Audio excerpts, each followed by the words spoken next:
الله تعالی سی ودی ته نجات ورکو و عبدالمطلب ته نجات ورکو و دې ټولو قریشو ته نجات ورکړی ده هغه د محمد رسول الله په خاطر باندې. له دغې کیسې وروسته علما کرام فرمایي چې 50 ورځې یا 55 ورځې وروسته محمد رسول الله صلی الله علیه وسلم پیدا سو. د پیدایش کوم انداز دی د محمد رسول الله پیدایش د عامو کوچنیانو غوندې نه دی. په پیدایش کې له ټولو انسانانو څخه جلا دی. اول د حالات د پیدایش وخت چې کله دی پیدا کیږي په دې وخت کې د عثمان بن ابي العاص رضی الله عنه مور فاطمه دا له حضرت امینه رضی الله عنها سره په دې وخت کې موجوده ده. دا فرمایي چې د اسمان ستوري له اسمانه څخه راکښته سو د حضرت امینه رضی الله عنها پر حجره باندې ولاړ دي. الله اکبر. د دې په کور کې داسې رڼا خوره ده. دا څه ټیم دی؟ دا د ربیع الاول 8مه ورځ ده د جمهور علمای کرامو په قول باندې. لیکن عام علما چې دي مشهوره قول چې دی چې محمد رسول الله پیدا سوی دی هغه د ربیع الاول په 12مه باندې.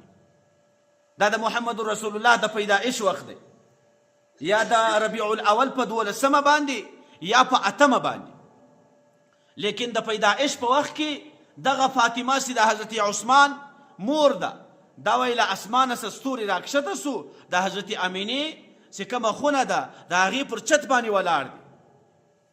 نو دا ټول کور روښانه دی. د عرباس په نامه باندې عرباس بن ساریه وایي چې د محمد رسول الله د پیدایش په وخت کې حضرت بیبي امینه رضی الله عنها چې د مور ده هغې رڼا ولیدله.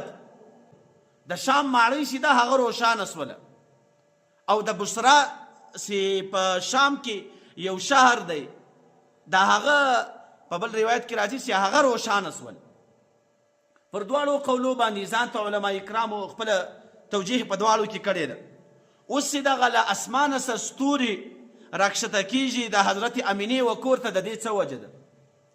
د دې وجه دا ده چې محمد رسول الله چې کله دنیا ته تشریف راوړی هغه د جهالت تیاریکۍ ټولې ختمې سولې. ځکه له زنانې سره کوم تعلق کېدی د محمد رسول الله تر پیدایش مخکې د هر چا چې بلور پیدا سوه هغه به ژوندۍ شخوله. لیکن د محمد رسول الله پر راتګ باندې الله تعالی د زنانې وژغ ته لا قدر ورکړو. د زنانې ژغ هم یو فرض ده، دا هم یو عورت ده. که چیرې دروازه وټکېږي په کور کې سړی نه وي زنانه به په اول وارې نه ورته راځي. د محمد رسول الله پر راتګ باندې د دې ژغ هم عورت وبلل سو. دا به دا خبرې هم له نارینه سره نه کوي. لیکن تر دې مخکې د حیوانانو غوندې خلکو کار ځینې اخیستی.